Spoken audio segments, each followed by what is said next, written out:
para a gente startar isso aqui, tá? Tá Oi, gente, legal. boa noite. Estamos começando mais um webinar promovido pelo Santos e Santana Advogados.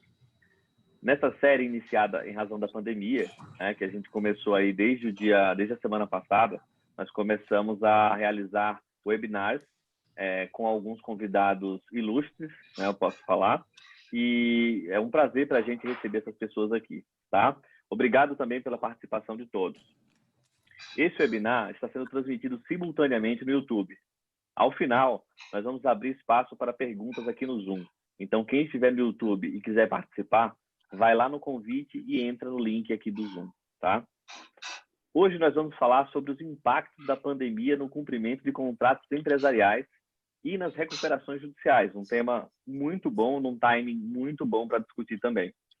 Para falar desse tema, super importante, nós convidamos um time de peso. Hoje estamos honrados com a presença dessas pessoas que atuam em bancos, setor elétrico. Temos aqui também o ex-desembargador do Tribunal de Justiça de São Paulo, um consultor de empresas em crise e também a nossa sócia da área civil. Gostaria de ressaltar que as opiniões manifestadas na live não representam as posições das empresas ou órgãos com os quais os convidados trabalham ou atuam. Muito obrigado a Alexandra Silva de Lima, advogada com experiência em contencioso bancário, recuperação de crédito judicial e extrajudicial, negociação e elaboração de instrumentos para reestruturação de crédito. Alexandra trabalha há mais de 23 anos no Banco Indusval, ocupando atualmente o cargo de superintendente do Departamento Jurídico, onde é responsável pela coordenação das atividades de funcionamento do contencioso civil. Carlos Alberto Garbi, depois de quase 31 anos dedicado à magistratura, se aposentou no cargo de desembargador do Tribunal de Justiça de São Paulo. Soma-se à imensa e contínua atividade acadêmica por mais de 30 anos, com diversos livros e artigos jurídicos publicados. Atualmente vive uma nova fase na vida profissional, voltada para a consultoria e advocacia no âmbito do direito privado. Donald McNichol, graduado em administração de empresas pela FGV, com especialização em finanças, atuou por mais de 20 anos no mercado financeiro nos bancos BFB, Safra e Boston. Nos últimos 20 anos, tem atuado em negociações empresariais na área de fusões, aquisições e reestruturações financeiras, tendo participado de mais de 20 processos de recuperações judiciais como consultor das recuperandas, todos eles tendo suas propostas de recuperação aprovadas. É professor universitário há mais de 15 anos, em cursos de pós-graduação, em MBA e LLM, e em extensão universitária. Ministrou mais de 100 palestras de cursos em company e associações de classe. Maria Madalena Porangaba, gerente executiva jurídica da Câmara de Comercialização de Energia Elétrica. É uma advogada com ampla atuação na estruturação e gestão de processos em esferas administrativas e judiciais, nos setores contencioso civil, regulatório, ambiental, penal, previdenciário, trabalhista e direito do consumidor, além de contratos em diferentes empresas. Madalena passou por grande banca de advocacia e trabalhou na Congás por vários anos, como responsável pela área de contratos. Narayana Feres, advogada com mais de 16 anos na área jurídica, atuante em instituições financeiras, empresas e grandes escritórios de advocacia com foco na recuperação estratégica de créditos, mitigação de riscos e majoração de resultados. Nara acredita que uma boa composição pode ser melhor do que qualquer processo, tendo em vista que ela é responsável por diversos acordos realizados em razão do sucesso de pesquisas e medidas constitutivas.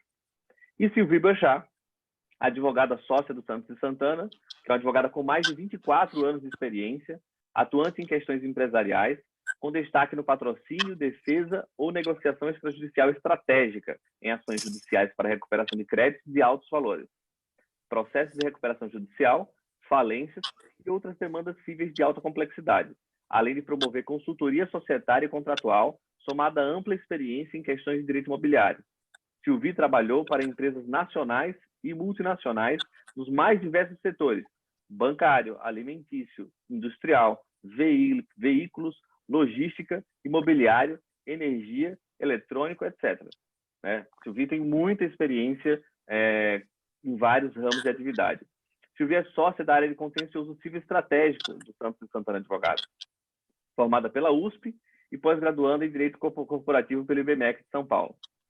Bom, gente, para começar, quero falar com o Donald. Todos sabemos que a atuação excepcional, né, que a situação excepcional na qual nós nos encontramos, né, causada pela pandemia, vai impactar e já está impactando na rotina financeira das empresas. Ao longo do mês de março, houve um esforço muito grande na tomada de medidas de contenção dos impactos. Outras medidas ainda estão sendo discutidas no Congresso. Nós vamos falar disso um pouco aqui. Você pode começar fazendo uma abordagem macro da situação econômica atual e os desafios a serem enfrentados pelas empresas? Bom, a situação é complicada para toda e qualquer empresa. Vamos elencar primeiro as empresas que estão em recuperação judicial. A realidade é que, antes mesmo do evento da pandemia, a situação das empresas recuperandas estava bastante crítica. Vou explicar por quê. O seu endividamento duplicou. Mas como assim o endividamento duplicou? Por quê? Porque uma empresa, quando fez o seu plano, a questão de um ano atrás, ela estava operando a uma taxa de Selic de 14%. E essa taxa agora é de 3,5%. E os seus planos de recuperação têm uma correção geralmente de TR mais 1% ao ano. O que iria acontecer com a dívida? Enquanto a dívida era corrigida por TR mais 1, vamos supor 2,2% ao ano, a correção monetária de 14 criaria uma diferença de cerca de 12% ao ano, que iria desvalorizar a dívida. Agora, o que está acontecendo? Com o Selic a 3,75 e a TR a 2,2, esse spread caiu muito. Caiu. Ou seja, o valor presente da dívida aumentou tremendamente. Então, independente da pandemia, esse impacto já iria fazer com que a empresa ficasse inadimplente no seu plano de recuperação judicial. Agora, é super agravado o problema com a pandemia. Por quê? Porque realmente vai perder faturamento, e, enfim, outras complicações. Então, a empresa, ao invés de ser corrigida no 3,75, vai ter uma deflação na sua atividade. Ou seja, aí mesmo, como falou a Nayarana, não terá condições de pagamento em qualquer hipótese. O que vai acontecer? Vamos cair na necessidade de uma negociação, e uma negociação bastante complicada. Então, é esse o aspecto que eu vejo. Essas empresas recuperando, mas por que não já explodiu tudo? Porque as empresas elas têm um prazo de carência de 18 meses, primeira prestação semestral, ou seja, na realidade, 24 meses. Então, demora esses 2 anos para ter que fazer o primeiro pagamento. Então, isso já está acontecendo. Eu vejo aí, nessas empresas que estão em recuperação judicial, não ser possível pedir nova recuperação. Mas o que vai existir? A segunda, para quem já fez, a terceira assembleia.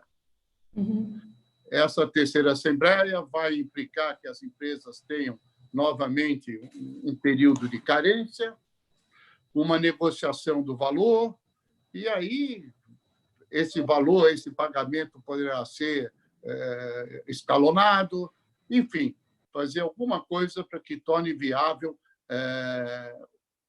a operação da empresa e ela reconquistar a sua capacidade de pagamento. Ou seja, da mesma forma que no mundo fora da recuperação judicial, todos os agentes, todas as pessoas estão renegociando, todas as pessoas estão revendo muitos contratos, enfim, na sua percepção, isso vai terminar acontecendo na recuperação judicial, de tal maneira que, inclusive, nas recuperações judiciais já com plano aprovado. Então, principalmente aqui já tem o plano aprovado, os seus contratos vão ficar complicados para serem cumpridos, né? Segundo a lei, se você não cumpre o plano de recuperação judicial, isso leva a empresa à falência. Então, vamos ter centenas de falências, ou seja, isso não vai existir. Deverá ter alguma solução. Uma das soluções, já dentro da lei, dentro de nenhuma intervenção maior, seria a solicitação de uma segunda assembleia. Eu participei, o currículo não estava atualizado, infelizmente, eu não participei de 20, participei de 32 recuperações judiciais, e, em grande parte delas, nós deixamos já a abertura para uma segunda assembleia. Na verdade, o objetivo maior seria uma segunda assembleia para uma possível criação de uma UPI para venda. Esse era o principal objetivo. Eu e a Silvi mesmo fomos parceiros de uma recuperação judicial complicada, mas muito bem sucedida, onde deixamos essa abertura para a empresa. E é o que acho que ela vai se valer.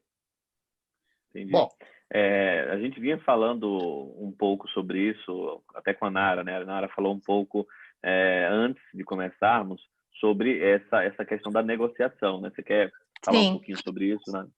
Na verdade, eu só queria complementar o que ele está falando, porque eu vi em alguns casos que eu toco, que essa questão do pagamento em plano de recuperação judicial já está sendo aplicado. Inclusive, eu fiz uma pesquisa para participar dessa discussão, e eu já localizei mais ou menos uns 5 ou 6 casos que os juízes estão dando uma suspensão do pagamento do plano. Então, isso já vem ocorrendo.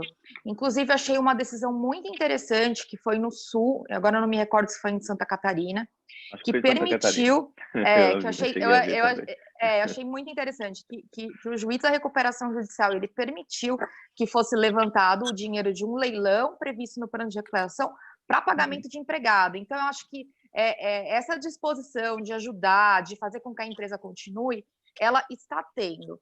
Tanto está tendo, porque a gente já tem até, o CNJ, ele teve foi na semana passada, se eu não me engano, que ele deu todo o panorama para o judiciário, com várias sugestões de como levar a RJ. Então, assim, nada que prejudique a empresa. Priorizar levantamentos, todos os levantamentos eles têm que ser feitos com rapidez, todas questão de assembleia virtual. Suspender, né? Exatamente. O stay period, ele ser prorrogado. Então, eu acho que esse espírito ele está tendo no judiciário. Tá? É só isso que eu queria acrescentar na fala do doutor. Tá bom? Eu acho que realmente o próprio CNJ, acho que ontem o Tribunal de Justiça do Rio Grande do Sul, também aí corroborando com as indicações feitas pelo CNJ, também indicou que os juízes tratassem os processos de recuperação judicial com urgência, né? Exato. Temos aí várias coisas que estão sendo feitas também para atenuar esse momento que não assola apenas quem está fora da vida da recuperação judicial. A gente tende a achar que o processo de recuperação judicial fica ali à parte, né? E que todo mundo que está no mercado, todo mundo que não está em recuperação judicial tem os seus problemas. Mas, como o Donald bem falou, vai exigir também, dentro das recuperações judiciais, aí, um processo de análise e de negociação também, né? Exatamente. Agora eu queria ouvir um pouquinho. Pode falar. Eu só acho que levar uma empresa à falência nesse momento não vai ser uma coisa tão simples e tão fácil. Tá? É só isso que eu queria colocar. O problema que eu vejo, não sei se eu posso interferir, é que... Fica à vontade, é um bate-papo aqui, Donald, fica tranquilo. Ok, como eu sempre ouço falar, cada cabeça uma sentença, né? E assim serão feitas as sentenças dos juízes. Então, o que eu vejo é uma necessidade de uma normatização, alguma coisa básica para que todas as empresas possam solicitar e ter um período já, por exemplo, de carência para retomar a sua ação, né? Para se reorganizar, né? Por exemplo, o que eu estou vendo é que as empresas, com certeza, vão querer reduzir custos, vão renovar o seu modus operandi, vão procurar novos mercados, enfim. Vamos supor que fosse agora feita uma ação da seguinte forma: as empresas que solicitarem terão um stay period de 6 meses para apresentarem uma nova solução. Uhum. Um novo plano de recuperação, que será considerado como aditivo ao plano já existente. Se ela não está em recuperação judicial, eu vejo um complicômetro na base da documentação para dar entrada.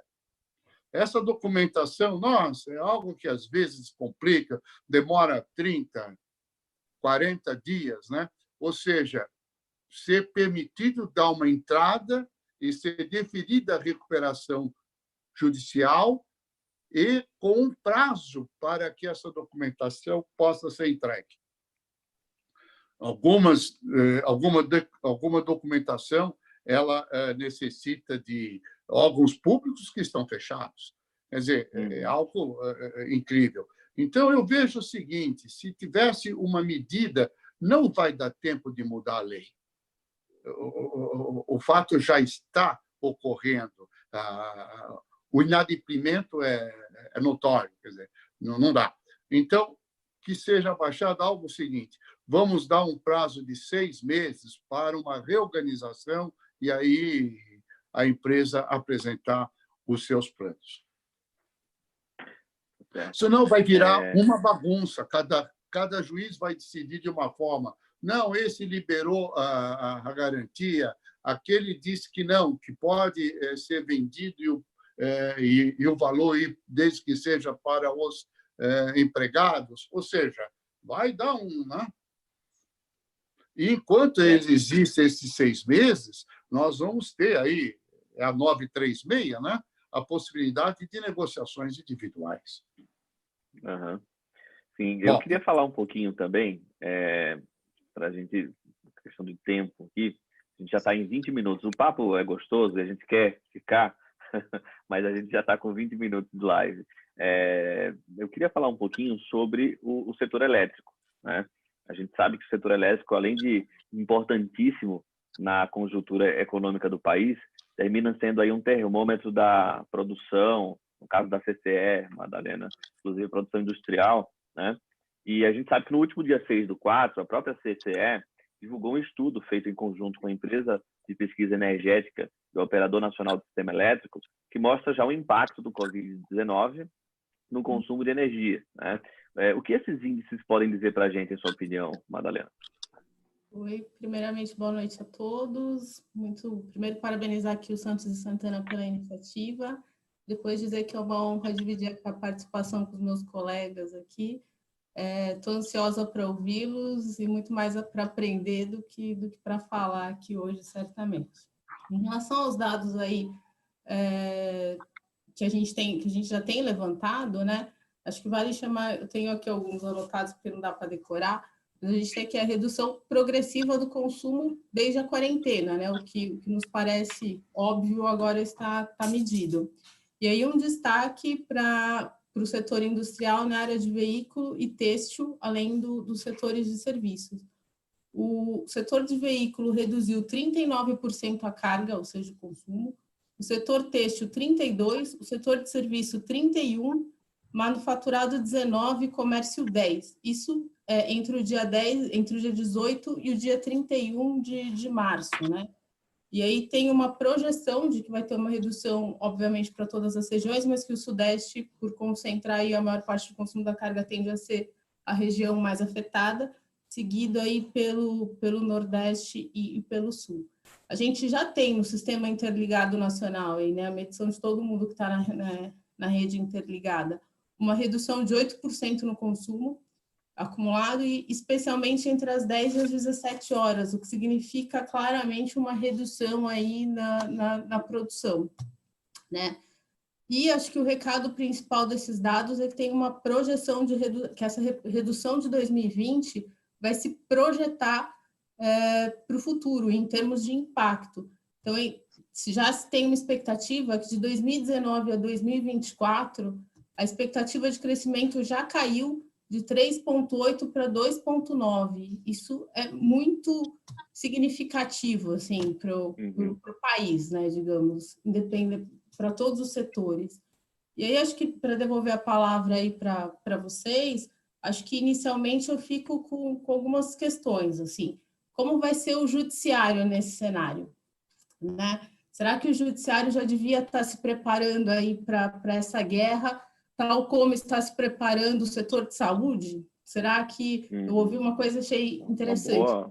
Será que as varas de falência e de recuperação de crédito já deveriam estar montando aí hospitais de campanha, porque é o que... A situação de guerra vai bater no judiciário, certamente. E eu espero, honestamente, que assim, ninguém vai sair igual disso daqui, né? Nenhum de nós. A gente tem a expectativa de sair melhor, mas o fato é que ninguém vai sair igual. E de coração, eu espero que o judiciário, especialmente, não saia igual, né? Porque senão a gente vai ter um problema aí muito maior do que as projeções já indicam, eu acho. Sim, com certeza. Você trouxe alguns pontos muito interessantes. Inclusive, nós estávamos na live da semana passada falando sobre direito do consumidor. E aí, quando a gente fala em judiciário e fala em pandemia e fala em direito do consumidor, você imagina a quantidade de judicialização, né? Então, realmente, portanto, da parte da judicialização que virá, né, para o Poder Judiciário, quanto pelo desafio que o Poder Judiciário vai ter, como o próprio Donald falou, para julgar, para apreciar essas questões que vão ser colocadas na mesa. E aí eu não posso deixar de conversar um pouquinho aqui com o Dr. Garbi sobre as impressões dele sobre essa questão aí do judiciário, né? Como é que vai ser como é que o judiciário está preparado para isso, na sua visão aí, como já foi desembargador do Tribunal de Justiça de São Paulo? Bom, boa noite, Elvio. Fico agradecido pelo convite, né, que me foi feito aí pela Silvi, do Escritório Santos e Santana. Fico muito feliz de poder participar aqui com os convidados, o Donald, que eu não conhecia, a Madalena, também a Alexandra, né, você especialmente, né, e todos que estão nos acompanhando, né, e nos vendo aqui discutindo a respeito desse assunto. Eu queria fazer uma colocação. Eu tenho visto alguns indicadores do que essa crise pode trazer para a economia brasileira, né? Então, nós tínhamos 12 milhões de desempregados antes da pandemia. 37, 38 milhões de pessoas vivendo na informalidade. Então, pessoas que trabalham na informalidade. A esse contingente, nós vamos somar mais 3, 4 milhões que se chamam de desalentados, né? Aquele que não procura mais emprego porque já está conformado com essa situação. E vamos somar agora um enorme contingente de pessoas afetadas por essa crise. Então, nós podemos dizer, sem exagero, que nós podemos ter mais ou menos metade da população ativa com dificuldades para cumprir as suas obrigações.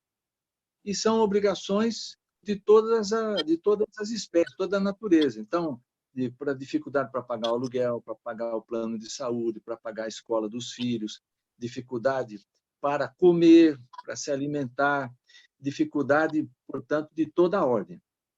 Esse impacto na economia, eu acho que é um impacto brutal, né? É algo que realmente nunca se viu. Eu até, esses dias, peguei aqui um livro para ler, eu vou até recomendar aí para quem gosta desse livrinho aqui do Galbraith, né, de 1929, da queda colapso da bolsa. Da bolsa, né? Podemos trocar a data e pôr aqui 2020, né? e vai dar um livro também, né? E isso é muito preocupante, né? Porque como é que nós vamos dar conta de tudo isso? O que nós esperávamos que pudesse ocorrer? Que o governo federal tivesse a iniciativa de fazer alguma coisa. E ele tem os instrumentos para isso, né? A medida provisória, a MP, é necessária para esses eventos, é urgência. Então, se o governo quisesse, por uma MP, muitos problemas poderiam ser resolvidos ou mitigados se o governo tivesse a iniciativa. Não teve. Saiu aqui uma medida provisória, outra de uma coisa, outra, mas no ponto mais sensível que diz respeito à vida das pessoas, o governo não tocou. Então, veio um projeto do senador Anastasia, agora temos um projeto do deputado Hugo Leal, que trata de alguma coisa a respeito das empresas, mas são projetos de lei, são projetos que serão discutidos. Quando ele é aprovado numa casa, ele vai a outra, e se tem uma modificação, ele volta novamente para ser votado. Muito lento para uma solução que nós precisamos com urgência. Resultado do que eu estou antevendo. O judiciário vai receber uma enorme pletora de processos e respondendo aí, ou procurando responder à dúvida, acho que é da Madalena, né? Ela perguntou se ele está preparado para isso. Não está preparado para isso, né? O judiciário há muitos anos trabalha no limite das suas forças, tem, evidentemente, condição para atender uma enorme demanda, né? Um enorme número de demandas que podem ser levadas ao judiciário. Então, isso tudo é bastante preocupante. Como nós estamos falando aqui da questão das empresas, como ficam as empresas, né, diante dessa situação? Então, o Donald lembrou aqui algumas situações. Eu tenho uma empresa que já tem um plano de recuperação aprovado e agora ela vai enfrentar dificuldades para cumprir, portanto, o plano que foi aprovado. O que ela tem que fazer? Bom, eu acho que ela, dependendo das circunstâncias, pode pedir ao juiz da recuperação que se conceda uma suspensão do cumprimento daquelas obrigações. Então, nós vamos alongar um pouco o cumprimento das suas obrigações. Então, cabe ao advogado dessa empresa demonstrar que essa empresa sofreu um impacto por conta da pandemia, porque nem sempre isso aconteceu, nem sempre vai ocorrer, demonstrar que isso aconteceu e fazer um pedido razoável. Então, eu quero esticar 6 meses, 8 meses, o cumprimento dessas obrigações e jogar todas as outras obrigações do plano para frente. Eu acho que o juiz pode fazer isso independente de ouvir credores, antes que faça isso, pode ouvir depois, evidente, para saber se há algum ilícito nesse pedido, etc. Mas ele pode fazer isso desde logo, sem convocar uma assembleia de credores, porque fazer uma assembleia de credores seria muito difícil a essa altura. Isso para uma empresa que tem um plano de recuperação que depende apenas desse gatilho. Eu preciso de um espaço, desse hiato de tempo para me recuperar.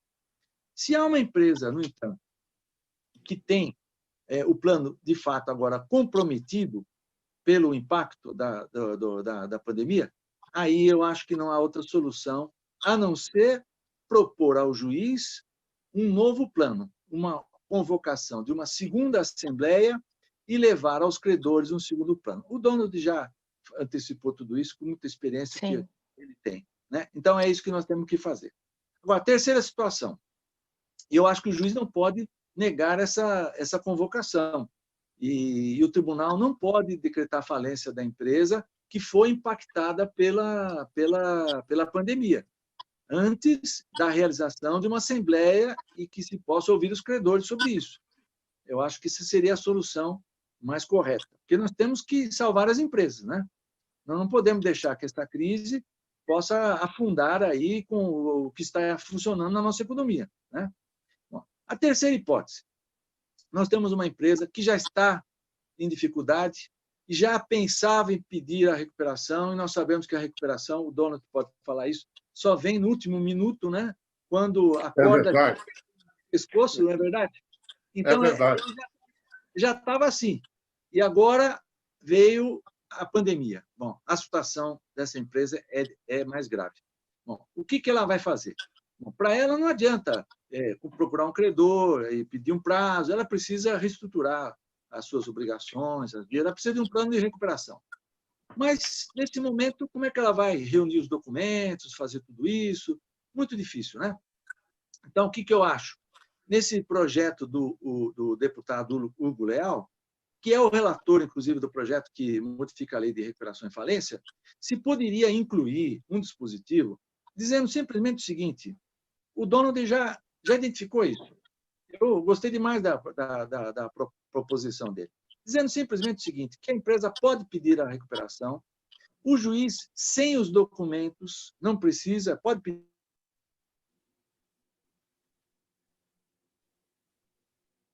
Acho que o professor teve algum probleminha de conexão, mas já voltou. Deixa eu só ter. Ok, vamos seguir. Eu vou concluir rapidamente aqui. Então, a empresa pode pedir a recuperação, dispensada da apresentação desses documentos no primeiro momento, e o juiz concede um stay, uma suspensão das execuções, das ações, por 6 meses, por 8 meses, pelo tempo necessário à organização, portanto, dessa documentação, por 3 meses que seja, para ele organizar essa documentação, para que ele tenha uma medida hoje, agora, porque ele não pode esperar um outro momento para obter isso. Então, a solução, me parece que para essas empresas que estão agora com a dificuldade agravada, seria essa. Mas nós dependemos de uma modificação legal. Vamos pegar o pior panorama. Não vai haver essa disposição legal, esse projeto não vai chegar a tempo, e essa empresa precisa, na semana que vem, tratar disso. Eu acho que os juízes aqui em São Paulo serão sensíveis a essa situação, vão admitir esses pedidos sem a documentação completa e vão deferir um prazo para apresentação, sem prejuízo desse stay que é necessário para proteger essa empresa da crise. Então, eu acho que isso nós podemos, de fato, conseguir um curto espaço de tempo. Bom, tem outras questões que eu vou deixar aí para a gente conversar mais adiante, sobre o projeto de lei do senador Anastasia, que eu estudei bastante, e outras proposições para o direito das empresas, que nós podemos falar mais adiante. Vamos falar sim. Do que o professor falou, eu anotei aqui, por exemplo, a questão da suspensão dos pagamentos, né, Silvia? A gente já tem visto aí, fizemos um mapeamento no escritório, né? E a gente já tem visto aí algumas questões, algumas tutelas de urgência, inclusive, deferidas em relação a isso, né? Boa noite a todos. Queria, antes de responder essa pergunta, Elva, agradecer a gentileza desses amigos tão queridos de terem aceito o convite do nosso escritório para vir até aqui conversar com a gente a respeito de um assunto tão pujante em relação aos problemas dos inadimplementos contratuais que já ocorrem e ocorrerão com maior rapidez a partir de todos esses eventos da pandemia, e principalmente debater um pouco sobre os efeitos disso nas recuperações judiciais.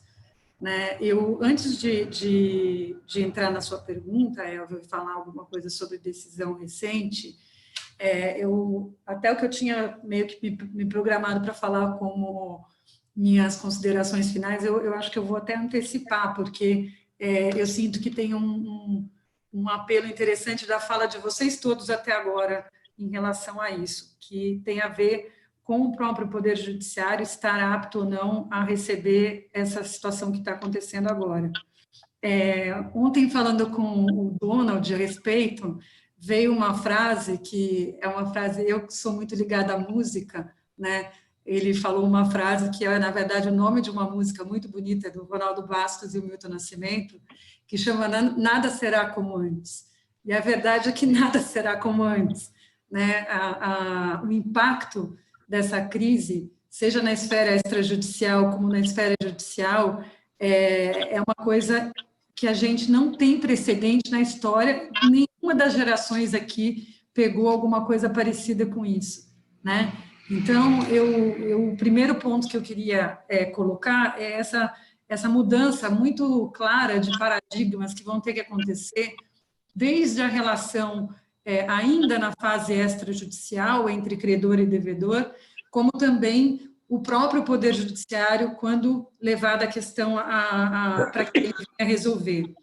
Também queria colocar que, da mesma maneira que a gente tem já o impacto da pandemia colapsando uma série de estados em relação à inexistência de estrutura hospitalar para acomodar essa estrutura, como o professor Carlos já adiantou, a gente tem um poder judiciário que já é colapsado por uma série de demandas judiciais e que, com esse cenário, ele realmente, a gente não sabe o que vai acontecer, porque, com certeza, a judicialização é um efeito dessa crise que a gente vai sentir, talvez ainda não esteja sentindo, porque os prazos estão suspensos, porque as coisas estão ainda em cima do muro, mas, com certeza, vai ser o Poder Judiciário que vai ser chamado para responder essa situação. A gente ainda vai falar um pouquinho dos PLs daqui a pouco, mas também, como o professor Garbi já antecipou, a gente não tem tempo hábil para isso. Então, antecipando um pouco do que eu queria falar, e na sequência eu te respondo, Elva, o que me chama atenção nesse momento é que a gente vai estar na mão de juízes para definir uma série de coisas que normalmente caberia a um legislador definir. E toda vez que a judicialização acontece, a gente fica refém dessa subjetividade na análise das coisas pelo Poder Judiciário, né? Quando acontece um cenário como esse, a minha visão é de que é preciso que os juízes eles tenham, sim, aquela preocupação e aquela atenção para os princípios de direito, mas, sobretudo, que eles tenham uma preocupação estrita com a legalidade, com aquilo que já está na lei. Por quê? Quando você passa a sua análise só por bases de princípios, você tem uma subjetividade muito grande. Um juiz pode entender de um jeito o princípio da boa-fé, ele pode entender que, na situação de uma empresa em crise, a função social da empresa, da manutenção da empresa é mais relevante, mas aí ele deixa de olhar para aquela cadeia afetada do outro lado, que são os credores que são afetados porque aquela empresa está em crise, e o próprio fato de dar uma prorrogação de prazo para uma empresa em crise também gera nessa cadeia de credores uma frustração de expectativas num momento, por exemplo, em que que fosse uma migalha que fosse sendo paga por uma recuperanda, mas é um dinheiro que aquela empresa também contaria. Então, eu quero fazer primeiro aqui também, já aproveitando e já fazendo, um contraponto com a palavra do Dr. Garbi, em relação a como fica a proteção dos credores nesse cenário, porque em relação à recuperanda, a gente sabe que a cultura do Poder Judiciário, em função da Lei 11.111, é de preservar a empresa, e eu não estou indo contra isso, mas eu acho que tem um impacto em relação aos credores que também precisa ser pensado, porque hoje nós somos credores e devedores ao mesmo tempo. Nós não estamos mais no cenário de uma empresa recuperanda devendo para devedores. Esses devedores também são credores e devedores de gente lá fora que está quebrando. Então, é uma cadeia. Então, só para finalizar meu ponto de vista sobre a questão do Poder Judiciário, eu quero deixar claro que a legalidade deve ser estritamente observada, as situações de oportunismo devem ser avaliadas, porque, como bem diz o Elvio tem uma frase que eu dou risada, porque eu acho ela dura, que ele diz assim: enquanto alguns choram, outros vendem o lenço.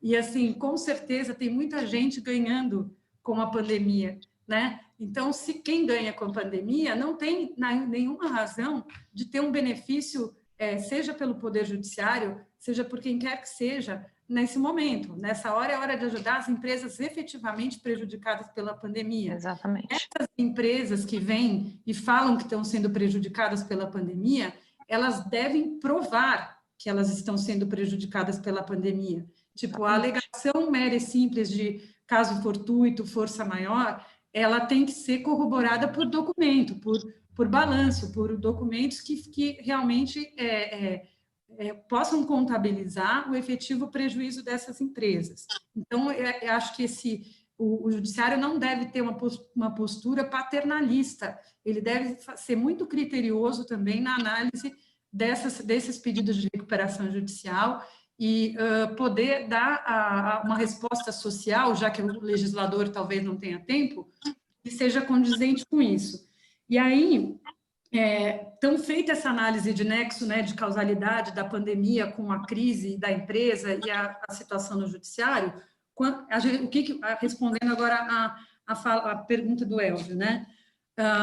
O que já está acontecendo? Já estão acontecendo algumas decisões que a gente já está vendo, né, tanto no Tribunal de Justiça de São Paulo, como outros tribunais estaduais, no sentido de conceder alguns benefícios em relação aos planos às situações de plano já em curso, ou para interromper claramente as obrigações. Ontem saiu uma decisão, acho que da comarca de Arujá, que suspendeu todos os pagamentos de tudo. Então, isso está acontecendo.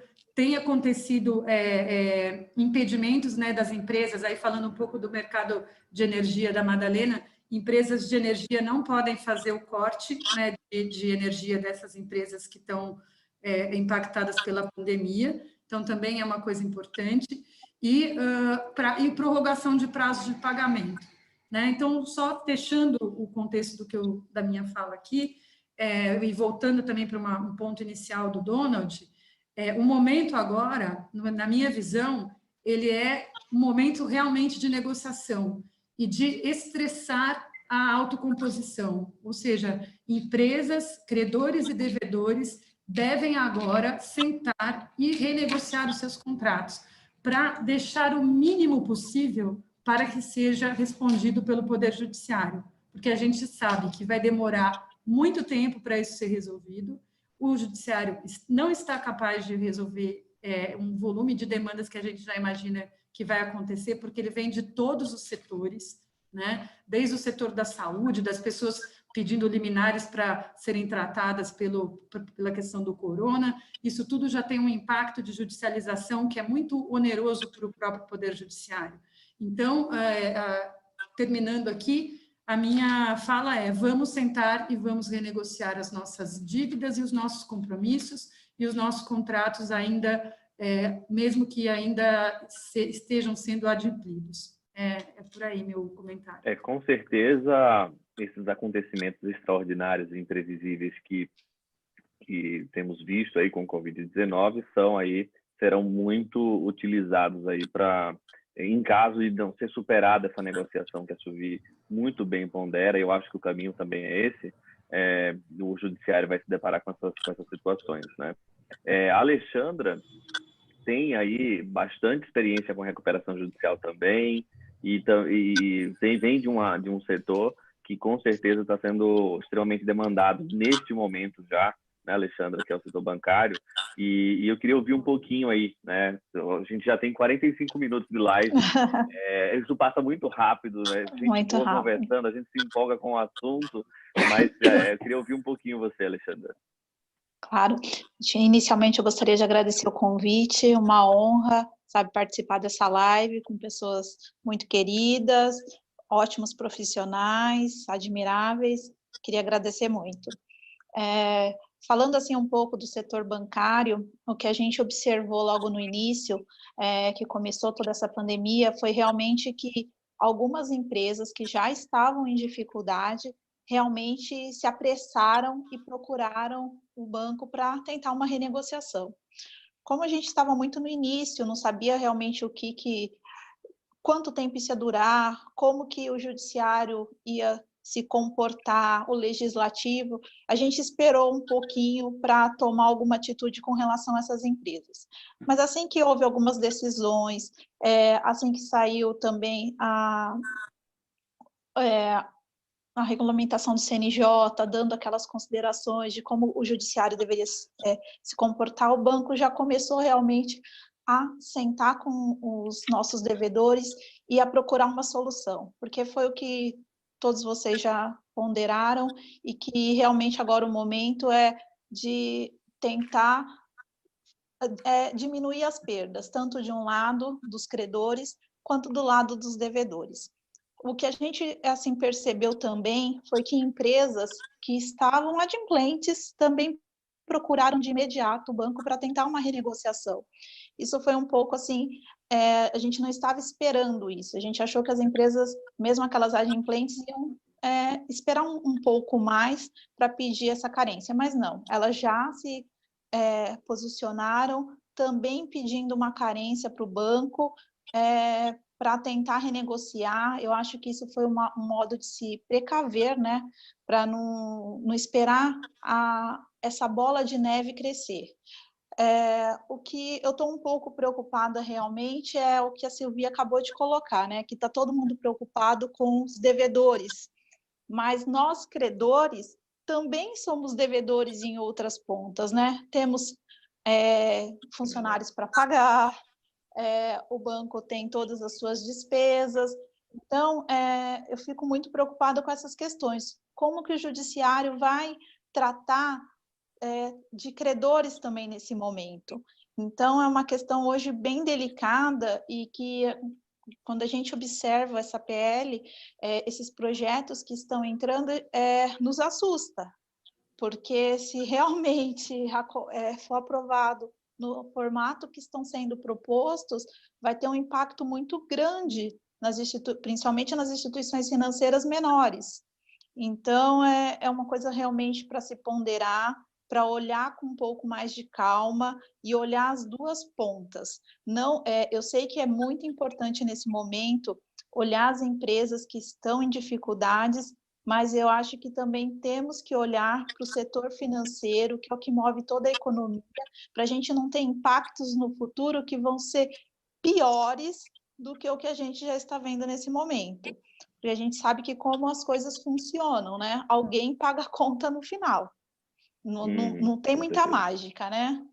Não tem muita mágica, alguém vai pagar essa conta. Então, eu acho que nesse momento é um momento bem propício da gente tentar realmente levar a situação de uma forma que não tenha um impacto tão negativo para nenhum dos lados, que é um momento realmente onde todos nós vamos perder, mas que seja uma perda equalizada. Eu acho que isso é muito importante nesse momento ser observado. Certo.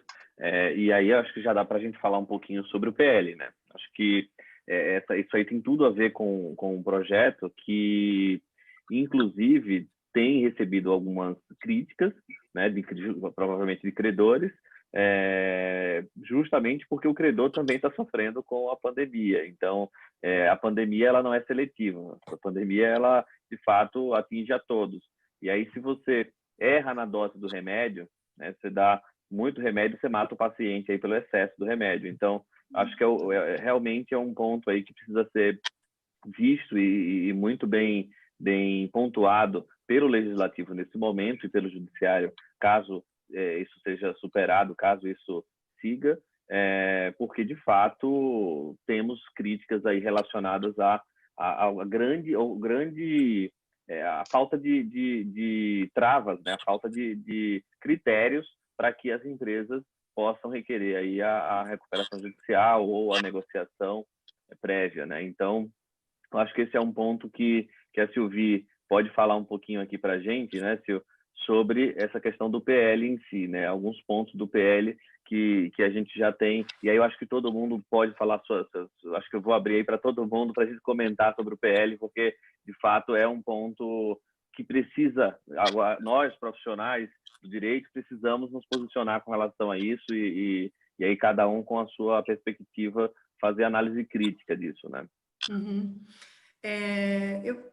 Se você me permitir, eu acho que é interessante a gente colocar, talvez um pouquinho antes de falar do PL, mas já falando na sequência, o que a gente já tem hoje de que é imediato e que o Poder Judiciário pode utilizar, né? Na verdade, no dia 31 de março, houve aí uma recomendação dada pelo Conselho Nacional de Justiça, né, que é um órgão que estabelece políticas judiciárias para tentar uniformizar, ter uma certa unicidade dentro do Poder Judiciário, e esse órgão ele lançou umas 6 ou 7 medidas de sugestão, de orientação aos juízes que cuidam das varas de falências, de recuperações e falências, e, naturalmente, das varas cíveis, onde não existe essa vara especializada, né? Isso eu acho importante a gente falar um pouquinho antes, porque isso tem uma possibilidade de aplicação imediata. A Nara começou a fala dela falando um pouquinho sobre isso. Então, um dos pontos que ela abordou, o primeiro ponto que veio nessa orientação do CNJ, é que os juízes devem priorizar os levantamentos judiciais, seja de valores que sejam destinados a credores, seja de valores destinados a recuperanda, porque numa recuperação judicial você pode ter essas situações. Então, um primeiro ponto é dar a oportunidade de ter algum caixa com dinheiros que eventualmente já estejam ali depositados judicialmente, né? O outro ponto foi a suspensão das Assembleias Gerais de Credores de forma presencial, e agora, somente haverão essas assembleias se forem necessárias, assim, imediatamente, da forma virtual, né? Um outro ponto também que ficou colocado é que os administradores judiciais devem manter a emissão de relatórios, né, de como as empresas estão funcionando e dar acesso dessas informações para os credores. E um ponto importante seria prorrogar o prazo, o período de stay, né, para a suspensão dessas ações e execuções contra a empresa devedora, né, a empresa recuperanda, que isso realmente também é um benefício imediato e importante a se considerar. Por fim, também acho importante colocar sobre esse aspecto do CNJ, que é mais imediato, que os juízes vão poder utilizar, a partir da análise, né, desse nexo de causalidade entre a pandemia e o descumprimento de obrigações, ele vai poder acatar o argumento de caso fortuito e força maior e não declarar uma falência de forma imediata. E isso é uma situação também bastante confortável para a devedora, né? E ainda apresentar um modificativo aos planos de recuperação judicial, desde que também devidamente comprovada essa mudança de situação gerada pela própria pandemia. Então, esses são pontos, Elvio, que eu queria só colocar antes de falar do PL, porque, como muito bem colocou o professor Garbi, a gente tem pressa. A gente não vai poder esperar um projeto de lei ser aprovado. E a gente pode até ficar... lógico, é muito produtivo a gente criticar o PL, acho que sim, mas o ponto a gente precisa de respostas imediatas, né? E as respostas imediatas que a sociedade vai buscar, assim, no meu ponto de vista, elas vão estar praticamente na mão do judiciário, né? Porque vai ser o Poder Judiciário que vai dar, vamos dizer, uma legislada, né? Uma definida de situações jurídicas que precisariam ter alguma segurança, né? Mas que não tem tempo de criar uma normatização apta para resolver isso, né? Mas aí, então, falando um pouquinho, né, do próprio PL, né, do deputado Hugo Leal, o que aconteceu?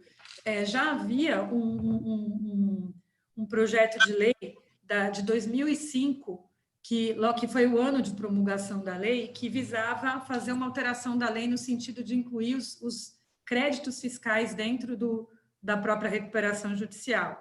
É um tema bastante polêmico, bastante espinhoso, mas que todas as empresas devedoras almejam, né, a possibilidade de não precisar pagar o fisco, porque o crédito do fisco é considerado extraconcursal. Então, esse é um ponto de muita preocupação de todas as empresas, né? Nós vivemos no Brasil, a gente sabe que existe uma inadimplência com fisco enorme. O próprio professor Gabi pode falar, inclusive, até do Poder Judiciário, que o grande entrave do Poder Judiciário dessa situação vamos dizer, de pandemia do Judiciário é a grande quantidade de execuções fiscais que até hoje não conseguiram ser resolvidas. Então, o crédito tributário é um problema nacional de tudo que é lado, né? Inclusive para brecar a possibilidade da gente usar o Poder Judiciário para outras finalidades, né? Mas aí, voltando à história do PL, então, havia esse PL lá mais antigo, que houve depois um outro projeto de lei, agora já em 2018, houve um novo projeto falando sobre várias coisas e várias alterações da Lei de Recuperação Judicial, que também a gente ainda até criticamente entendia que não representariam necessariamente a maturidade desse instituto, né? Porque ele, entre aquilo que ele prevê em lei e aquilo que ele é na prática, a gente vê uma série de situações, vamos dizer, que não condizem nem com a própria finalidade da própria lei. Mas o ponto em questão agora, que é o que nos traz para essa discussão o PL atual, é que o deputado trouxe agora um tipo de um plano emergencial, seria um regime de urgência para tratar algumas questões da recuperação judicial, não só da recuperação judicial, mas também da própria negociação de dívidas do que eles chamam de agente econômico. Então, o primeiro ponto que eu queria fazer crítico a esse PL, eu comecei a ler, eu já falei, gente, tem um monte de coisa aqui que é diferente, né? E que realmente vai ter muito impacto e muita crítica. Por isso que eu volto a falar com o doutor Gabi, isso não vai ter tempo de ser aprovado. Tem muita coisa polêmica. A primeira polêmica é que ele faz um projeto de lei cuja vigência está prevista para que seja até dezembro de 2020, ou então até quando essa calamidade pública da pandemia se persistir. Primeiro, uma insegurança jurídica temporal enorme, porque eu duvido que dia 30 de dezembro, certinho, a gente já vai ter resolvido o que é não ter mais a calamidade pública no Brasil. Não sei, é um conceito vago que vai depender lá do executivo. Então, assim, a gente tem esse primeiro problema, que é a temporalidade de medidas excepcionais e que são absolutamente distantes do que a lei hoje prevê, né? Porque ela beneficia muito a empresa recuperanda nessas situações. Então, esse é um primeiro ponto.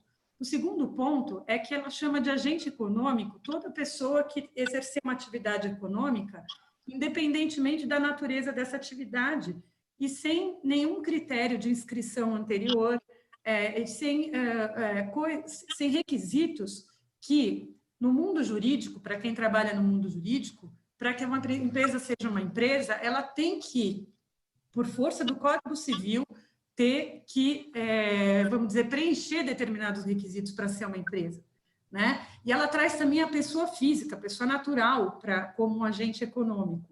Então, precisa ter uma certa cautela em relação, primeiro, a esse destinatário desse PL, porque se abriu um patamar em que pode dar muita discussão e certamente dará, né? O outro ponto é que ele prevê, em relação a esse público, né, uma imediata moratória, ou seja, a partir desse momento, todas as obrigações que venceram depois do dia 20 de março, né, que é o dia D desse PL, o devedor não precisaria pagar, e não precisaria pagar por um prazo de 60 ou 90 dias, eu não me lembro agora exatamente o prazo.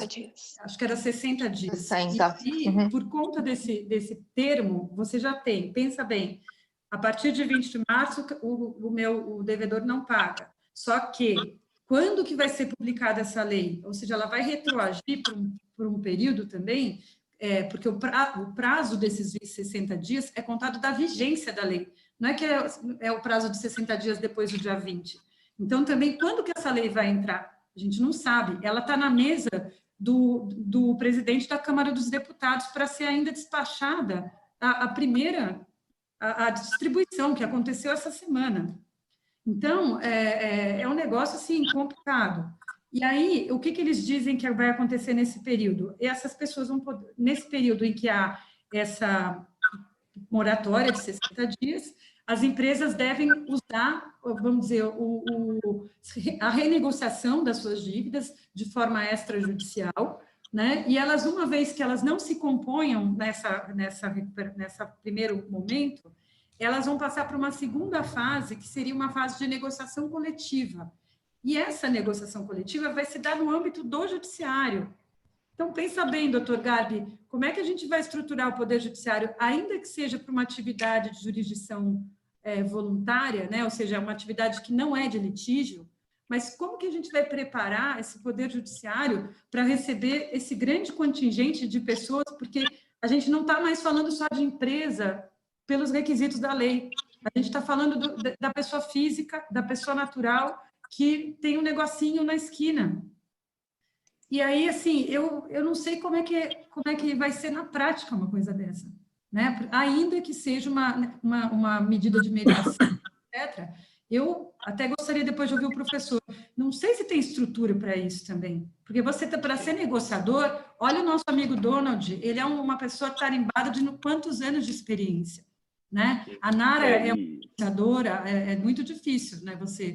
E até aproveitando, Silvia, você já deu aí um panorama geral do PL, eu queria passar um pouco aí a palavra para o professor e passar também aqui já com uma pergunta da Alessandra Fachada Bonilha, que está assistindo a gente. Obrigado por estar participando. Que ela já fala também o seguinte: por que não pensar em utilizar mais negociações coletivas ou até mesmo mediação, né? Ela fala que o PL do Hugo prevê a utilização do negociador. Então, se já puder falar um pouquinho sobre isso e fazer os comentários sobre o PL. Bom, a Silvia falou bem aí, explicou tudo sobre o PL, estudou bastante, eu vi, né? E é bem interessante. O PL é um projeto avançado. O deputado Hugo Leal, que é o relator do projeto que vai reformar a Lei de Recuperação e Falência, ele trouxe um conceito para esse PL que é bem avançado, é o conceito do agente econômico, né? De incluir, universalizar o processo da recuperação, da negociação, a partir de um agente econômico. Mas não deixa de ser muito polêmico também. Então, o que vai acontecer? Ele pode encontrar dificuldades na tramitação e pode não ser aprovado, né? Certamente não vai ser aprovado se for nas condições que ele foi apresentado. Traz uma série de dificuldades, né? Por exemplo, se eu admito um agente econômico que eu não sei definir exatamente, ele fala que o agente econômico é aquele que tem uma atividade econômica. É um conceito um pouco abrangente, vago, né? Se eu for levar as últimas consequências, um vendedor ambulante é uma atividade econômica. Posso até pensar que ele tem, né? Porque não fala de uma atividade organizada, fala atividade econômica. Organizada já tem elemento de empresa e tal. Podia até falar do 966 lá do Código Civil, né? Aí pegava fazer essa referência. Aí ia pegar só ele quis ampliar. O nosso problema é que nós não temos uma lei, nós até conversávamos sobre isso um pouquinho antes de abrir aí ao público, nós não temos uma lei que cuida da insolvência geral, ou seja, insolvência da pessoa natural, do empresário e também daqueles que têm outras atividades econômicas, um profissional liberal e tal. Nós não temos uma lei que cuida disso. Então, ele fez um projeto avançado e emergencial. Vai encontrar dificuldades para ir adiante esse projeto. Agora, qual outra dificuldade do ponto de vista prático? Vamos pensar. Se um agente econômico que não é empresário pedir uma providência como essa, em primeiro lugar, esse pedido não vai para uma vara de recuperação e falência, porque ele não é empresário. Então, já vai cair numa outra vara, né? Por exemplo, aqui no caso da capital, São Paulo. Então, já tem esse problema. Se houver algum recurso, isso talvez não seja levado para a Câmara Reservada de Direito Empresarial, porque ele não é empresário, né? Caiu? Acho que o Donald está... Não, acho que ele só saiu o vídeo. Não, entrou uma ligação, não sei como, e eu recusei. Então, nós temos essa dificuldade. Aí vem outra parte, um negociador, né? Se não houver acordo ali naquele período de 60 dias com os credores, pode entrar aí um negociador. Nós não temos essa cultura judicial de usar um negociador nesse tipo de demanda. Então, já temos algum problema com isso. Não temos negociadores à disposição. Temos aqui o dono, que se fosse juiz, eu nomearia pela experiência que ele tem. Já vi que ele é um excelente negociador. Eu contaria com a ajuda dele, se fosse juiz desse caso. Mas nós não temos. Obrigado. Então, teríamos dificuldade. Outro problema desse projeto, acho que a dose foi um pouco demais, né? Estendeu muito, suspendeu tudo. Eu acho que precisa ter um pouco disso agora, nesse momento, mas ficou condicionado aí a uma suspensão muito dilatada no tempo, né? Então, até para falar sobre a questão dos credores, né? O credor, claro, o credor tem os seus direitos e essa crise não pode, evidentemente, violar os direitos dos credores. Agora, qual que é o limite, né, que nós temos para dilatar o pagamento? Existe um limite? Existe um limite que a gente pode definir. O limite está nessa equação econômica que os contratos, todos eles têm. O limite é a utilidade da prestação que o devedor tem que entregar ao credor. Enquanto essa prestação tiver utilidade para o credor, nós podemos dilatar, esticar, parcelar. Quando ela deixa de ter utilidade para o credor não tem mais utilidade naquela prestação, aí se nós excedemos os limites, né? Então, uma empresa que não pode oferecer ao credor uma prestação útil, ela não pode, portanto, apresentar um plano de recuperação. Ela talvez seja uma empresa inviável, né? Então, nós temos que levar isso em conta. O que nós vimos nos últimos anos é que os planos de recuperação estão fazendo uma espécie, muitos deles, né, de liquidação da empresa sem levar em consideração credores que ficam de fora da recuperação, especialmente os credores tributários, né, a fazenda. Então, faz uma UPI, vende isso, vende aquilo, não sobra mais nada. Aí a gente convida a fazenda para vir participar da festa que já acabou, né? Então, é mais ou menos isso que está acontecendo. Isso é um pouco de excesso naquele desejo de salvar a empresa. Salvar a empresa, sim, mas não a qualquer custo, nem todas elas, né? Tem um limite nisso tudo, né? Então, tem planos de recuperação hoje muito longos. Não é o propósito da lei. A lei não foi pensada para fazer um plano de 20 anos, como tem aparecido, né? Então, acho que temos que controlar um pouco tudo isso. Agora, nós vivemos também, não devemos deixar isso de lado, não vivemos uma época de crise econômica já há alguns anos, que agora se acentuou, se agravou demais. Então, nós temos que ter alguma criatividade para salvar as empresas. Não vamos eliminar as empresas, que têm uma função importante dentro da economia, né? É difícil de reorganizar essas forças econômicas, né? Nós não podemos perder tudo isso que já foi feito com o empresário, com as empresas, né? E principalmente avaliar o caso concreto, porque você não sabe, por exemplo, falando do projeto de lei, né? Fala em 30% de redução de receita. Mas ok, mas e se eu tiver também uma renegociação com os devedores? E se isso efetivamente se demonstrar no balanço da empresa, né? Então, como ficam esses casos? Então, acho que o juiz analisar o caso concreto é um dos caminhos aí mais promissores, na minha opinião, né? E aí eu queria ouvir a Alexandra e depois a Nara sobre, vocês que têm aí uma ligação com o setor bancário, sobre as suas impressões aí do projeto de lei. Realmente, assim, o que a gente nos preocupou um pouquinho com o projeto de lei foi principalmente com relação à suspensão da cobrança das garantias, principalmente as extras concursais, porque, querendo ou não, a hora que a gente concede o crédito, o que se busca ao constituir uma garantia? Já é pensando realmente em, eventualmente, num pedido de recuperação judicial, numa inadimplência, a forma mais rápida que a gente vai tentar recuperar esse crédito. A hora que a gente observou que o projeto prevê que os créditos extraconcursais não poderão ser cobrados de imediato, que os coobrigados também não poderão ser cobrados, isso deu uma luz vermelha, né? Porque tudo isso impacta no crédito que vai ser concedido também, né?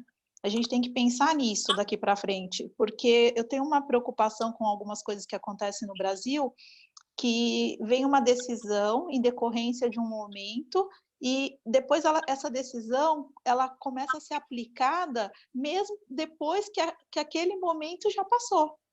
Então, a minha preocupação hoje é que essas decisões oriundas dessa pandemia que está ocorrendo agora no Brasil, elas passem a servir como parâmetro para decisões futuras. Então, isso vai ter um impacto muito grande na hora de conceder o crédito daqui para frente, né? Então, quando eu disse naquele momento, olha, a gente precisa analisar tudo o que está acontecendo, olhando sempre as duas pontas, é nesse ponto de vista que eu me preocupo. Realmente no impacto que vai ter depois que tudo isso passar na concessão de crédito, em como essas instituições financeiras menores vão se portar daqui para frente, porque os bancos grandes, eu acho que nem sofrerão um impacto tão grande. Agora, as instituições menores sofrerão. Vai ter um impacto muito grande se realmente esse projeto for aprovado da forma como ele foi proposto. Eu acredito que realmente é o que todos nós aqui discutimos, que tem muitos pontos controversos, muitos pontos que vão ter que ser debatidos, mas é uma preocupação que fica para mim nesse momento.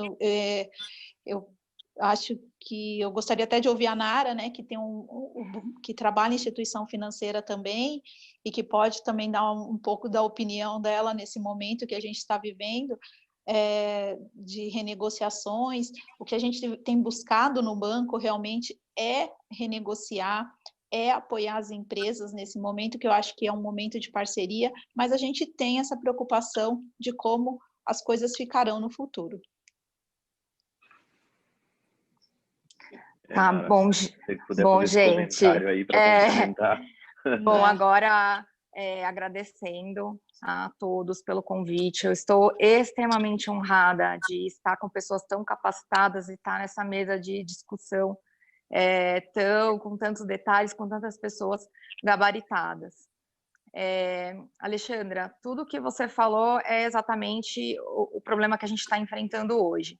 A hora que a gente viu esse PL, ficamos muito assustados, principalmente com essa questão do extraconcursal, e principalmente o que mais nos assustou ainda foi a questão da devolução de garantia, porque isso vai ser um problema, isso vai ser um problema gigantesco, porque todos os bancos, a hora que você recebe um valor, esse valor é amortizado, esse valor é contabilmente amortizado, e você ter que devolver esse dinheiro, você tira do contábil do banco. Então, essa questão é preocupante demais. Ela vai dar um problema gigantesco nos bancos. Eu acho que isso vai ter impacto até em banco grande, porque não sei se vocês chegaram a ver uma decisão recente do Banco Safra, que foi em devolução de recebível e paralisação de trava. E o valor lá era considerável. Então, se for esse o caminho, realmente é muito preocupante. E o que você realmente falou é verdade. As decisões, elas continuam sendo aplicadas, mesmo que o fato já tenham terminado. Então, começa a ser uma cultura no Brasil. Então, isso para os bancos é complicado. E a nossa preocupação quanto mais difícil a recuperação do crédito, pior vai ser a concessão. Então, é uma roda. Então, isso tem que ser observado. Então, se você dificultar a concessão do crédito, se você dificultar a recuperação do crédito, se você dificultar a forma do banco chegar na sua garantia, você não vai ter uma taxa competitiva na concessão do crédito. Então, vai dificultar na hora das empresas conseguirem o crédito. Só que ninguém está pensando nisso agora, né? E aí, na hora pós-crise, todo mundo vai precisar girar, todo mundo vai precisar de dinheiro, todo mundo vai precisar fomentar os negócios, e os bancos terão que estar do lado das empresas. E se a gente dificultar os bancos nesse momento, eu creio que vai ser bem complicado no momento pós-crise, porque os juros vão subir, os bancos eles olham, sim, o time para recuperação de crédito. Quanto tempo eu demoro para recuperar essa garantia? Está complicado, o judiciário está complicando, então juros mais altos. Isso não é matemático, não tem segredo para ninguém. Então, assim, o que eu entendo? Esse projeto de lei, para mim, é muito complicado. Se ele for aprovado, vai ser uma dor de cabeça gigantesca para o mercado financeiro. Eu acredito que não será. Tem várias coisas complicadas aqui para definir, agente econômico, quem vai ser, quem entra, quem não entra. Acho que tem muita insegurança jurídica aqui. Então, para finalizar, eu acho que esse momento é um momento de bom senso e negociação. Credores e devedores. Sentar, negociar. Um ponto muito importante que a Silvia falou. Não pode ter oportunismo. Esse momento é um momento de bom senso de todo mundo. Empresas que estão... Exatamente, boa fé. Empresas que estão em dificuldade. Só as empresas que estão em dificuldade que têm que pedir. Não tem, e tanto que eu não concordo de liberar para todo mundo. Uma carência geral para todo mundo. Porque tem empresas que estão bem. Então, empresas do ramo alimentício, empresas do ramo farmacêutico, estão até com altas nos seus lucros. Então, não é justo você abrir uma carência para todo mundo de forma igualitária. E sim, só para quem está realmente necessitando. Tá? Então, eu acho que assim, tem que olhar no caso a caso para ser mais justo. E para atingir quem realmente está precisando. Tá? Eu concordo muito que... Desculpa, pode falar, desculpa. Alexandra. Pode eu concordo, só para assim, reforçar o que a Nara falou, é realmente isso que a gente observou, que empresas que estavam adimplentes, nós estávamos acompanhando, não eram empresas em dificuldades. Na primeira oportunidade, já pediu a carência. Então, assim, realmente são empresas que estão precisando de ajuda nesse momento, ou são empresas que só se aproveitaram do momento para realmente ficarem sem pagar esse período? Então, eu acho que tem que ser analisado caso a caso, a gente tem que realmente comprovar com documentação, como a Silvia sugeriu, se realmente essas dificuldades estão afetando aquela empresa naquele momento. Eu acho que é um papel muito importante dos nossos gerentes que acompanham de perto as empresas, sabe? Realmente relatar se isso está acontecendo, mas eu sinto nesse primeiro momento, nessa primeira fase que estamos acompanhando agora, que houve um pouco já de oportunismo por parte das empresas. Olha, vamos todo mundo pedir uma carência de pagamento. Alexandra, só colaborando com o que você falou, saiu recentemente uma lei que ela está isentando de IOF. Então, eu acho que também isso fulmina esses pedidos de renegociação, porque as negociações, a partir de uma determinada data, ela é isenta de IOF. De IOF, então, isso aí. Exatamente. Então, isso também fulmina esses pedidos, né? Só para colocar também em discussão. Sim. Acho que isso também ajuda, né, aos pedidos de renegociação. Com certeza, fez aumentar. Caminhando um pouquinho já para o final, né, o papo é muito bom, gente. Eu adorei estar aqui com vocês, né? Eu queria deixar isso claro, porque a conversa tá boa mesmo. E já caminhando um pouquinho para o final, eu queria ouvir um pouquinho a Madalena com esse olhar aí do setor elétrico. Eu vi um pouco sobre as impressões dela do PL e aí o Donald fala aí sobre essas questões do PL. E aí depois eu abro para todo mundo fazer as considerações finais e a gente fecha, tá? E como ficou, a gente não falou sobre algumas questões de recuperação, algumas tutelas de urgência, né, que a gente tinha marcado aqui para falar, aí nas considerações finais, quem quiser ir falando, vai concluindo, tá, Madalena? Bom, acho que em relação ao PL, eu não acredito numa solução legislativa para esse momento. Eu não acredito numa legislação transitória, muito menos nessa que, de uma forma incipiente, ainda está muito mal escrita, muito mal redigida, muito mal construída e sequer minimamente negociada, né? Ela não, enfim. Então, eu não acredito nessa solução. Acho que discordando um pouquinho do que eu ouvi no começo, agora eu não lembro exatamente quem falou, mas, assim, eu não acho que, pelo risco de ter decisões conflitantes, devamos ter uma solução uniforme. Esse momento é absolutamente sui generis, é uma guerra, é mundial no Brasil, afeta do banco ao pequeno empresário, ao desempregado, aliás, né? Então, assim, afeta todos nós, afeta o próprio judiciário. Então, assim, eu não acredito que vai ter uma solução legislativa, uma receita de bolo que você sai aplicando. em relação a essa receita de bolo que está no projeto, né? Graças a Deus é só um projeto. Ela considera por completo o efeito dominó, né?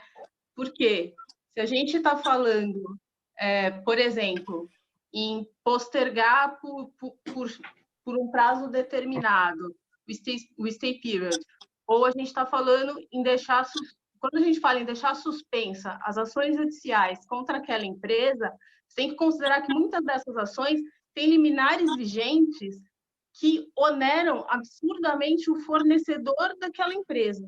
Então, assim, uma coisa é você pensar na preservação da empresa, outra coisa é você fazer isso às custas dos outros, né? Eu sou do setor elétrico e aí eu sou obrigada a dizer que, em geral, todas as empresas precisam de energia para continuar funcionando. E não faz o menor sentido a empresa continuar funcionando sem poder pagar sequer pela energia dali em diante. Se ela não pagar a energia dali em diante, alguém vai pagar. Esse alguém não é o banco, esse alguém não é a concessionária de energia. Isso necessariamente vai cair ou no colo, no Mercado Livre, ou no colo de outros agentes do mercado, tanto quanto ela, ou no colo de todos nós, porque esse custo vai ser repassado para a tarifa. Então, assim, não tem jantar de graça, sabe? Você pode fazer 200 leis, mas você não vai plantar uma árvore que vai nascer dinheiro.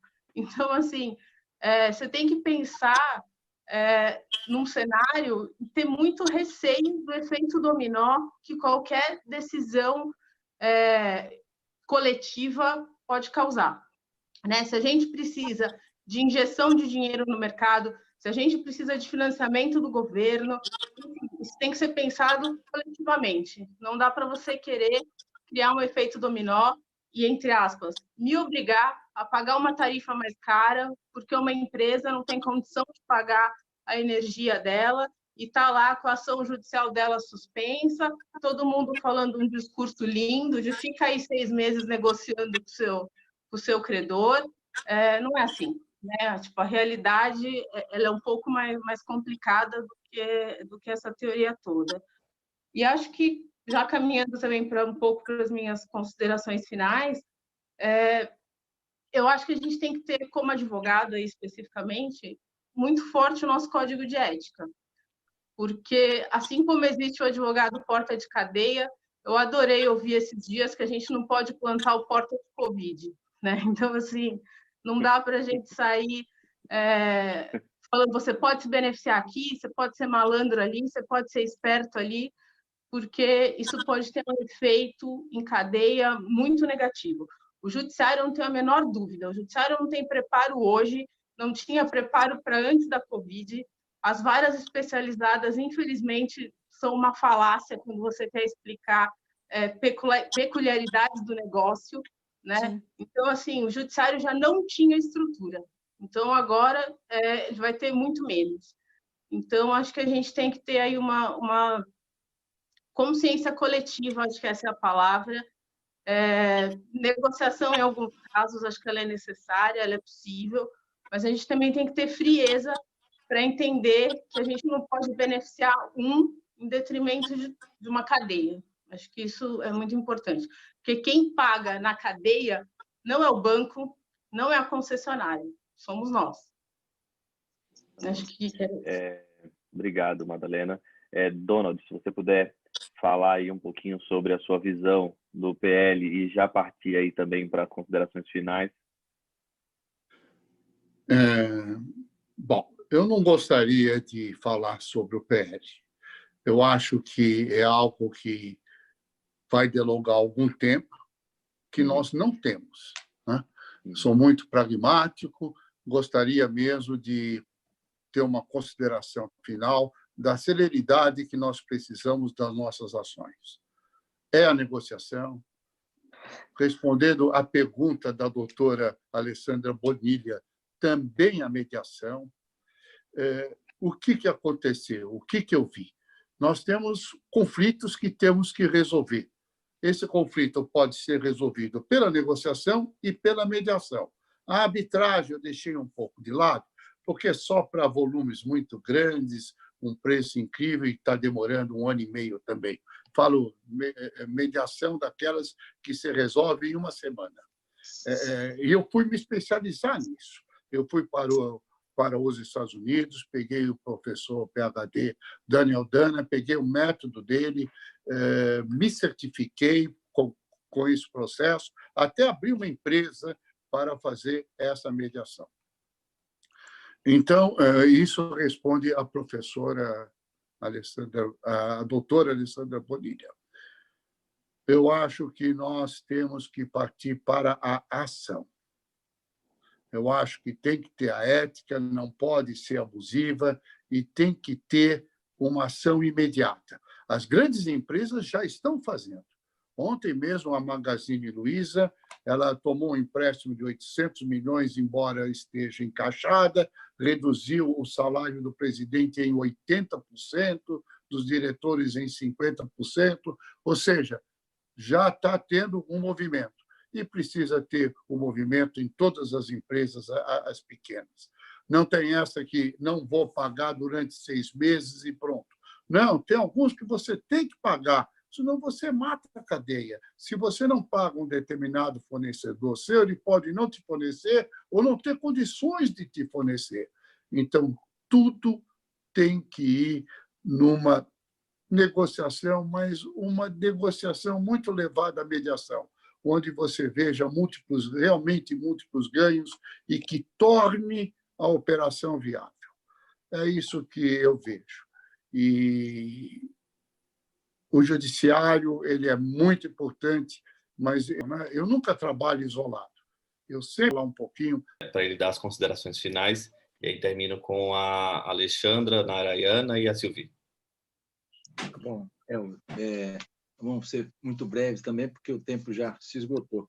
Mas eu fiquei muito satisfeito de participar dessa conversa com todos aqui. Ouvi aí algumas observações muito interessantes, né? Queria agradecer a todos que participaram, que estão assistindo. Doutora Alessandra Bonilha, que fez aí uma pergunta sobre a mediação. Sem dúvida, isso hoje está sendo bastante discutido, né? Se há um espaço para incluir a mediação dentro dos processos de recuperação judicial, né? Eu acho que é sempre uma iniciativa importante, né? Bom, mas resumindo, eu queria agradecer então finalmente a Silvi pelo convite que ela fez e a todos que participaram, a Madalena, a Alessandra, o Elvio também, né? E esperar que numa nova oportunidade a gente possa voltar a discutir esses temas tão interessantes, né? Eu acho que, para tranquilizar um pouco a todos que estão nos ouvindo, eu acho que o projeto do deputado Hugo Leal terá dificuldades para ser aprovado, embora eu tenha assim uma certa admiração pela abrangência que ele procura dar.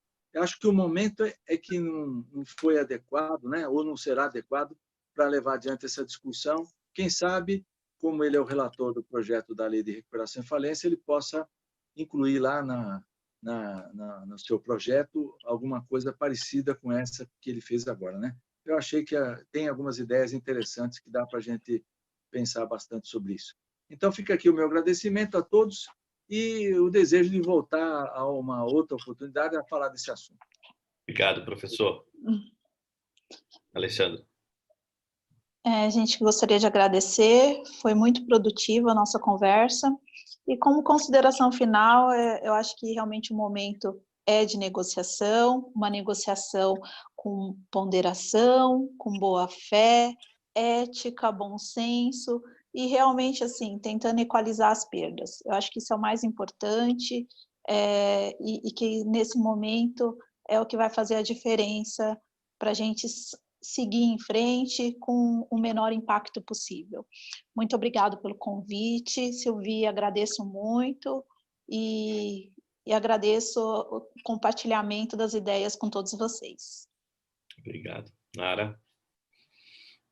Eu agradeço muito o convite, foi uma honra participar dessa mesa de discussão. Eu espero que a gente possa ter uma nova discussão pós-crise, Estou aqui desafiando vocês, para a gente conversar aqui, para ver se tudo que a gente falou efetivamente aconteceu, a gente fazer uma nova reflexão pós-crise. E como considerações finais, eu estou plenamente de acordo com a Alexandra. Eu acho que esse momento é um momento que todo mundo vai ter que sentar, negociar. O que vai mandar agora é a boa-fé e o bom senso das pessoas e o senso de justiça. Não tem muito o que falar. Tá? Muito obrigada e até a próxima. Muito obrigada, Nara. Silvia, suas considerações finais. Deixa eu só falar tchau antes da Silvia aqui, porque depois eu já vou encerrar. Então, rapidinho, obrigada, gente. Foi um prazer, uma honra estar aqui com vocês. Aprendi muito, espero que a gente possa voltar pós-crise e que isso seja breve. Sim, verdade. Obrigado, Madalena. Silvia. Bom, gente, primeiro eu queria dizer que eu estou assim, super feliz com esse encontro.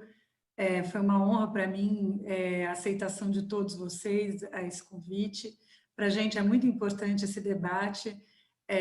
A gente tem uma preocupação real da nossa função social como advogados, né? E numa situação de crise tão diferente e tão fora de padrão, a gente tem que se colocar, a gente tem que ouvir e dar voz a bons pensadores sobre o direito, para nos auxiliar a saber o caminho que a gente vai seguir daqui para frente, porque é um caminho que ele é tão difícil para o Poder Judiciário, mas ele também é difícil para os advogados que são militantes, porque existe uma insegurança muito grande, né? A gente tem uma insegurança de contágio, de coisa que a gente não pode chegar perto de uma outra pessoa. Pensa bem o tanto de consequências que isso tem na nossa vida, e consequências jurídicas, né, que geram dessa situação que a gente está passando hoje.